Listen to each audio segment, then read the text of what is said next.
What's going on, YouTube? This is another episode of Portable Video Game Reviews. I'm Daniel Sky, your host, and let's get started. Before I go on, I want to give a parental advisory of this video game. It does have a lot of morbid themes, a lot of blood, well, not necessarily blood, a lot of gore, a lot of guts, etc. So fasten your seatbelts, here we go. Today's topic is a video game that I don't know if a lot of you have heard about. I've heard of it. I play it, of course. And I mean, it's for those who own a PS Vita, it's for those who have stomachs of steel, I should mention, because this game is very graphic. It does have a lot of descriptive properties to it, and it might turn some stomachs. So, if that's the case, may you guys want to leave the video. If not, listen up, and maybe that will help you make your decision. Anyway, today's topic is going to be about a game called Soul Sacrifice. I don't know if any of you guys have ever heard of it, but the game is pretty good. Although the original, not so much. It doesn't have a lot of the properties. Well, I should really say, how would you put it, qualities to Soul Sacrifice Delta, which is the upgraded version of the original. It's available for like $17 on the PSN, I believe. It's pretty good. Soul Sacrifice Delta is the exact same thing as Soul Sacrifice, but at the same time, it's like 3 times as good. Better, I should say. Not only are the graphics great, the options in the game allow you to switch between the old graphics and the better graphics, so HD, not HD, etc.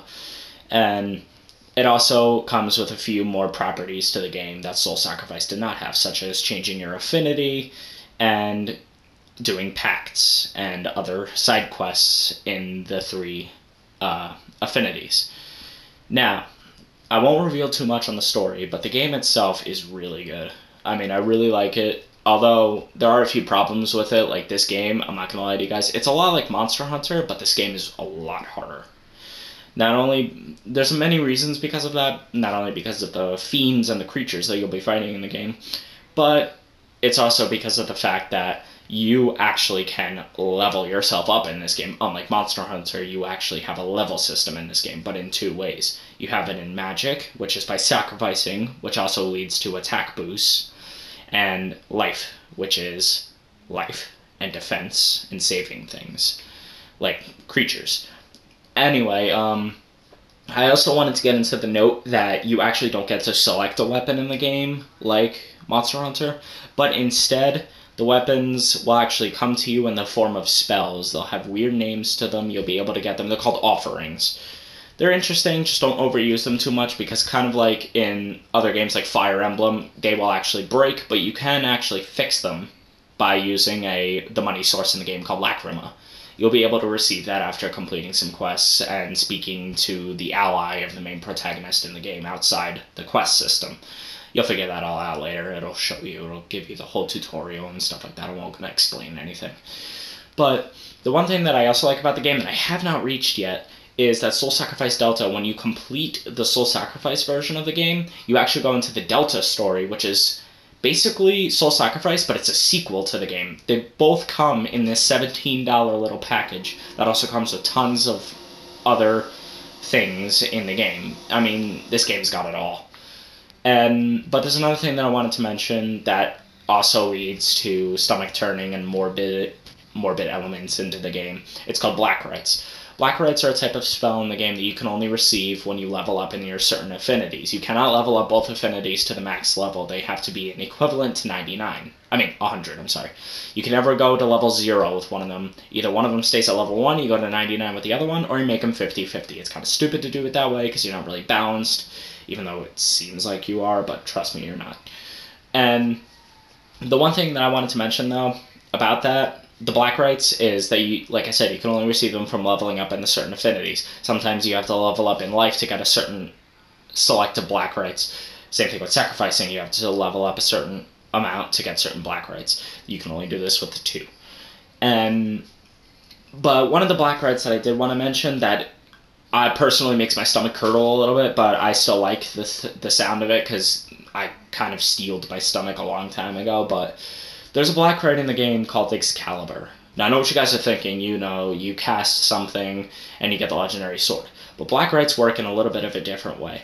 Black Rites are extremely powerful spells, yes, but you have to sacrifice something in order to use them, such as an arm, a leg, an eye, or in this case, a heart. Your heart, I should say, your character's. Now, you see, when you cast a Black Rite, the Black Rite's price must be paid, and you will lose some stats drastically. Like, they will get sliced in half no matter what. And when you do that, you will need to spend Lacrima to restore that price. That way you can use the Black Rite again, and the Black Rite's prices will be gone.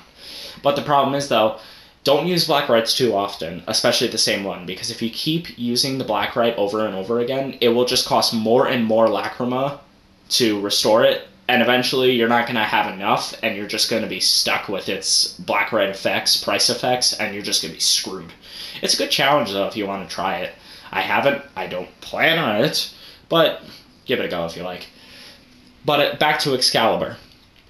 Like I said, one of the sacrificing things is your heart.